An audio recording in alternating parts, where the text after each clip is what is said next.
Hello. Welcome to the latest edition of our Pay Transparency podcast. I'm Laura Mitchell, and I lead up the Jackson Lewis Pay Equity Group. And I'm joined today with my friend and colleague, Peggy Strange. Peggy, welcome. Good morning, Laura. How are you? I'm great. How are you? I'm just awesome. That's wonderful. It's been a couple of years since we've talked pay transparency on a podcast, so I'm excited to do this again with you to hear about what's new and different and what's the same for our clients. So let's start off though with a little bit about the life science industry. You do a lot of work for our clients in this space, and just if you could tell us kind of what Jackson Lewis experience with supporting this specific industry and what that looks like. Sure, Laura. So we really have a deep bench in the life science industry. And it's an industry that really, unlike other industries, I might do work in a lot of different industries, but in life science, where I've got a large focus, it's really an industry that has unique challenges, an industry where it's really helpful to know what are other companies doing? How are we going to handle these issues? And it's an industry that faces very unique pressures from lots of outside sources and lots of regulations and so forth. So life science industry obviously is very important to our world, to our future, and Jackson Right. Lewis is here to help in the employment areas. Yep. And much like tech, right? It's a quickly developing industry. Like things turn over quickly. There's new developments, there's new products, new things that companies are working on. So the advice has to be nimble and keep up with what it is that our clients and those companies are facing on a day-to-day basis. Absolutely. Yeah. And I think that leads us into our discussion today on pay transparency, because as we've talked about in our previous episodes, there's a lot to think about just from a regulatory standpoint, lots of different states with different requirements, and they're impacting industries in different ways. So what are you seeing, hearing from clients kind of about pressure points and things that they're concerned about and grappling with around pay transparency right now? Sure. So, we've had pay transparency for a bit now. And in theory, it sounds almost simple. We'll just put out there what people are getting paid and the pay ranges. Where the life science industry in particular faces a real challenge is there's so many very different, highly specialized jobs in the industry. It's really hard to say which ranges for which job, how much people should be paid for these jobs because you're not always comparing apples to apples. And there's very limited paid data available because the jobs are so different and often unique to the product or unique to the company, or unique to how the company works or geographically unique. So there's a lot of specialized jobs that require almost a deep dive just to get the basics for pay transparency. Right. Because pay transparency comes at the end of the process, right? Like what we're disclosing to the public or what we're disclosing internally to our incumbent employees. But you have to know what that pay is going to be, right? You have to have that range. You have to compare it against that market data. So it's almost as if kind of some organizations try to put the cart before the horse when saying, okay, we'll just post ranges. But to your point, like how do we value these jobs? What are we going to put out there? And I think, and I'm reading between the lines here, right? This is a highly competitive area as well. So it's not just about what are we going to value, but what's going to be attractive to this highly specialized talent. We have to think about the competitive nature of these roles. So I think pay transparency, it sounds like for this group is really complex and not just as easy as, you said, kind of put a range out on a job posting and go with it. Right. There's no solid benchmarking. There's not a lot of structure for them to go off of to make these accurate pay ranges. That's one problem. And a second problem is you can make whatever pay ranges you want when a senior leader has, for example, an incredibly unique product that they're working on. and they need the Laura Mitchell who has hands-on experience in that, that area of health or that type of product. You can tell a senior leader what the pay range is, and they may very well tell you, you know what? I need to pay Laura more and I can't wait. And that's a constant challenge.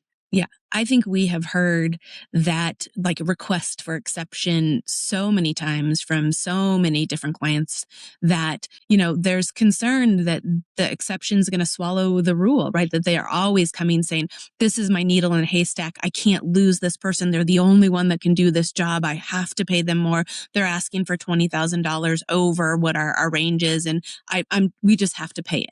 Right. So that's, I think, a concern from a pay transparency side, from a compliance, right? We're paying outside of the posted range. And if we do that continuously or often, then the legitimacy of our ranges get challenged. But I also go to what does that do for our internal pay equity analyses, right? Because I think those two go hand in hand. And I'm wondering if the questions that you get, if our clients are actually thinking about it in those terms as well. Absolutely. They're not thinking about it as much as we're having to remind them Mhm. that that is a very problematic situation to have. And from a practical perspective, we often have to remind clients that we absolutely support what the business wants to do. We often see, however, the business is very excited to bring somebody in, and maybe they don't work out, and maybe they're not, as great as we thought. And now you've got your current employees who are like, well, why does Laura make more than all of us?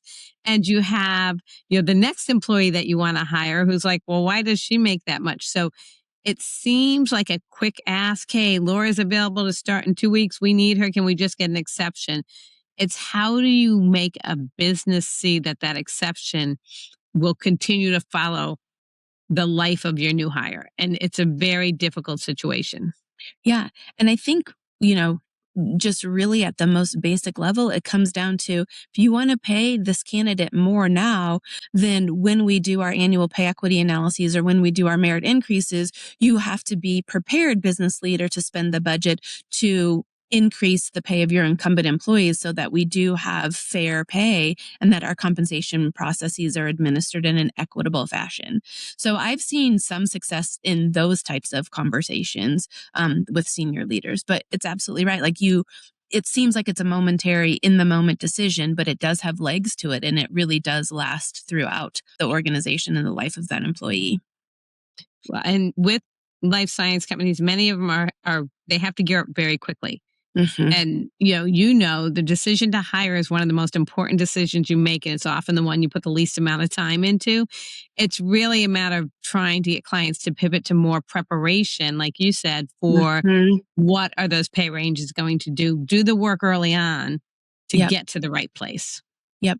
And I think the most successful organizations we work with are those that understand that compliance starts earlier in the process, that it really Yes. isn't just at the tail end. And so weaving the compliance personnel and those decisions into the hiring process, the pay setting process is really helpful and a best practice, frankly, for what we see within the organizations. Absolutely. Yeah. Um, so another thing that I was thinking about kind of as you were talking is just this highly specialized workforce. The fact that these organizations, these companies within life sciences are really usually working on highly confidential, new to market, new products that they really don't want folks to know about. So do you see questions and challenges around how do we comply with pay transparency when we also are balancing protections of trade secrets and confidentiality and frankly, kind of market competition? Absolutely. So when we first started with trade pay transparency, the pushback we would get is I have to tell them the ranges. They're just going to go over to another company and say, this is the range and pay me more. People have kind of settled down that concern because it's just an is. But now there is a very real concern of we need to protect intellectual property and trade secrets. And a job posting could reveal too much detail about seniority or responsibilities or compensation bands so that maybe another company can say, oh, this is the product space they're going into, obviously. And that's really a discussion for whoever is setting your your pay levels to think about from a business perspective. Are there confidentiality provisions that you're inadvertently violating? Can someone guess or figure out, is this a new drug to the market that they're trying to develop? So it's a very real business concern that the HR or whoever's doing the pay needs to think about. Yep.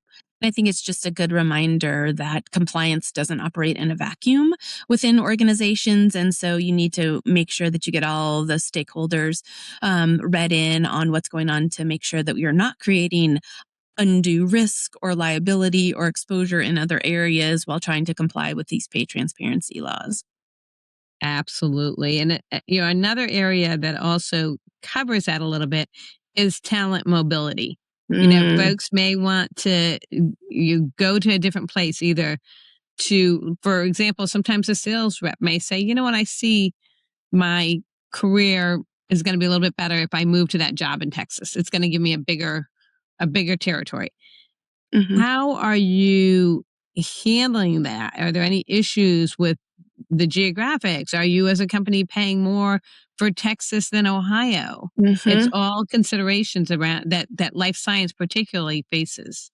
Yeah, we had that same discussion on our podcast with our healthcare industry folks around this notion of nationwide pricing for jobs. Do you want to continue to pay different, have a geo differential, right? Pay differently for different geographies? Or do you want to have a nationwide compensation structure where talent mobility is more, is easier to support so that you don't lose that highly valuable talent when they say, you know what? I want to move to Texas, or I think that Seattle is probably better for me than living in Ohio. So I think that again, that's an internal consideration. And we're seeing organizations kind of go both directions. Some have done away with the geo differential, and others have kind of created regional geo differentials and just rolled that out and made that known to their employee population. But at the end of the day, it's all about transparency, whichever way you go with it, making sure that your employees and your applicants are informed about what they can expect to be paid. Well, and then a follow up, I guess you're asking me questions, but my follow up question is, there's also intense talent, scarcity sometimes. Mhm. And the answer is, well, why don't we just throw a bonus in, a sign on bonus? And I know there's been laws and, some states now, I think New York, about whether you can make somebody pay you back years down the road. But, Right. for pay transparency, is that a consideration if they start adding bonuses and adding incentive comp? And how does that play out? Yeah, I think it's both a pay transparency consideration, but also that pay equity consideration that we were talking about, because a number of the states are including those additional components of pay in the valuation and the comparison of whether you're paying fairly and equitably for similarly situated roles. So I do think it's something that employers need to be mindful of. And to your point earlier, it seems like a momentary good idea in the moment, but it does have longer standing implications. Yeah. So, And I would say, on that note, I think Jackson Lewis, again, we have our life science industry group. It's sometimes helpful to the business to say, we're in your space and we know that other companies are including their bonuses and pay transparency. So they don't mhm, feel like it's just your HR department or your legal department over right. lawyering. Yeah.